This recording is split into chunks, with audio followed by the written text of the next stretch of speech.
Yeah, it's a Saturday afternoon. Hope you're having a good weekend wherever you're watching in the world, Ireland, the UK, or in America or Europe, wherever it is, right? So we're just going to continue with the Michael Gaine case. So the latest is that an Irish newspaper here, the Mirror, went down to Tralee to interview the main suspect in the Michael Gaine case, a guy called Michael Kelly. And he was living on the land of Michael Gaine, an American citizen from Maine. Which is a lovely state actually in America. He was living in Maine, and I did a search on a Michael Kelly, and you can do this yourself if you wish to do. So I typed in the name Michael Kelly into Google, and I found a Marine Corps sergeant, Michael Kelly, spelt the same way, Kelley, a squad leader with the 1st Battalion, 3rd Marine Regiment, also known as the Lava Dogs, who served in Korea in the 2000s. His name is spelled Kelly, Kelly, and Kelley on some sites.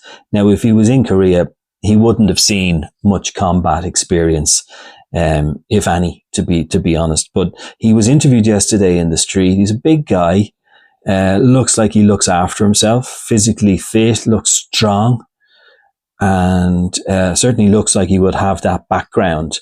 Now, he's innocent until proven guilty. He's just a suspect in the case at the moment. I think he was a person of interest in the beginning, but then was moved on to being a suspect. So he was in Tralee yesterday, and he was playing the flute in the street. He was seen playing the flute, you know, and it just seems bonkers. The whole thing seems a bit strange, to be honest. And why, I'd love to know the background story of why he left America, why he left the army. It looks like he was in the army, why he left, was he kicked out on medical grounds, or, I don't know. And then he arrives here. So maybe his grandfather or his father told him stories of Ireland, that they love all that over in America. And then he came over to check out his roots, and he probably told some of the Kerry locals that he was coming back to look at his roots, see where he came from, wanted to check out the land, live on the land. And Michael Gaine, being the nice farmer he is, decided, this is cool. I'll give this fella the derelict cottage, and off you go. And it's just, the whole thing's very strange. Let's be honest about it. A couple of other things that the newspaper, the Mirror, they went down, they talked to him in the street. Now, one of the reporters had his arms folded as he was talking to him. He looked a little bit intimidated by him, and then he posed for photographs for the Mirror, where he's sitting down, and he's sort of, I don't know. He says he's nothing whatsoever to do with it. He's very upset by the whole thing, and just wishes it would all go away. And look, he's a suspect, and lots of times, reporters, I hear some people saying, oh, he's only a suspect, you're innocent until proven guilty. That's correct, but it's happened before when someone's a suspect and they go and interview people, remember Christopher Jeffries, who had absolutely nothing to do with the disappearance of a woman in the UK, who later was murdered by somebody else, who was another tenant in another apartment in the building. But Christopher Jeffries was the landlord, and he was being treated as a suspect. And all the news channels were chasing him down the street, and it turned out he had nothing whatsoever to do with it. So that can happen too.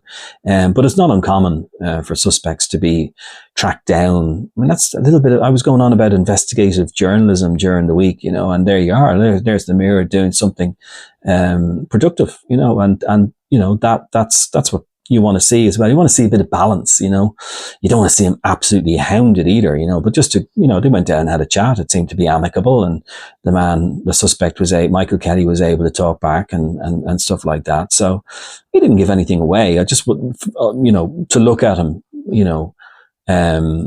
I would say there's issues there. If you're a good judge of character, you can see that there's issues in the past, but I don't know what that is. And I don't know why he came over here and why he's, saying he's an asylum seeker of some sort.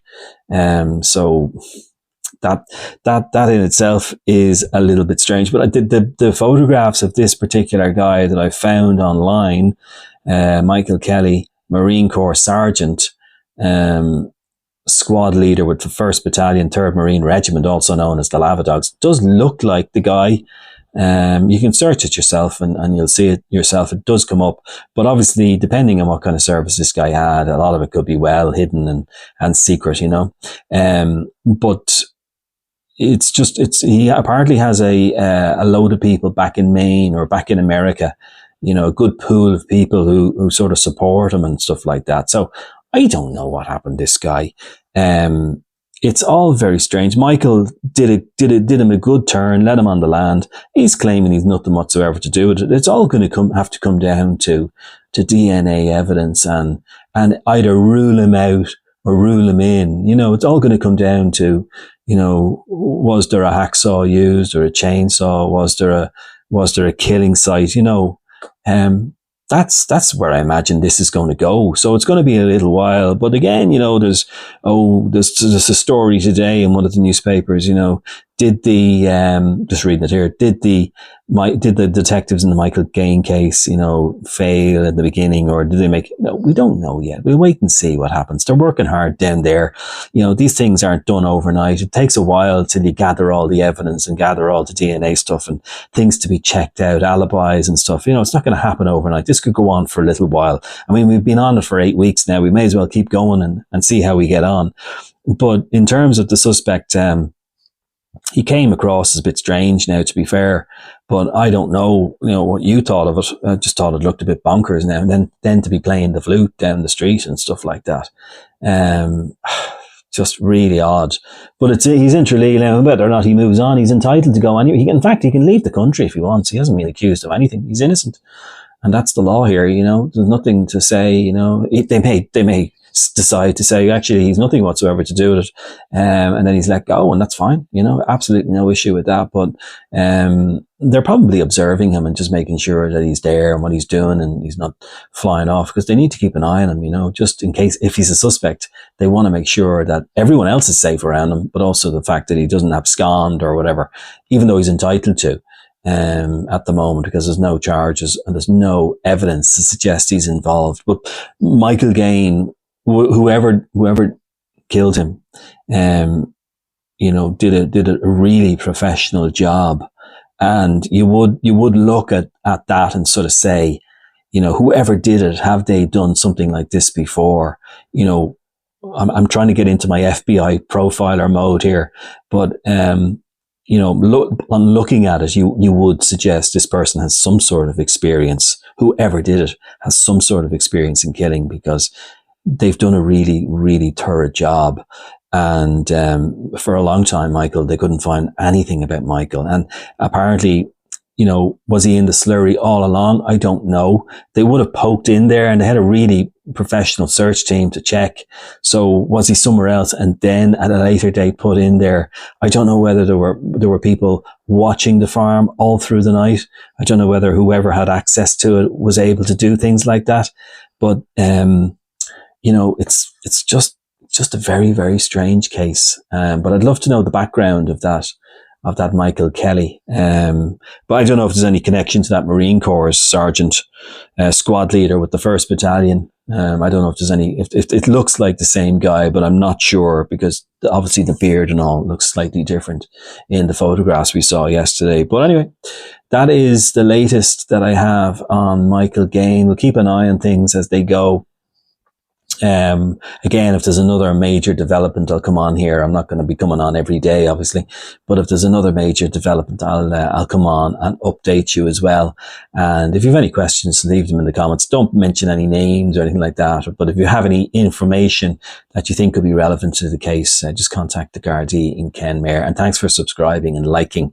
YouTube were telling me that apparently on all YouTube channels, and I didn't know this, apparently 95% of people watch your videos but don't subscribe. It's only 5% subscribe. So make sure you subscribe so you don't miss anything, and also hit the like button. And you can subscribe if you want. If you don't want to, it's no problem at all. But in the meantime, have a great Saturday, and I shall talk to you soon. If I have any more updates, I'll let you know. Have a great day.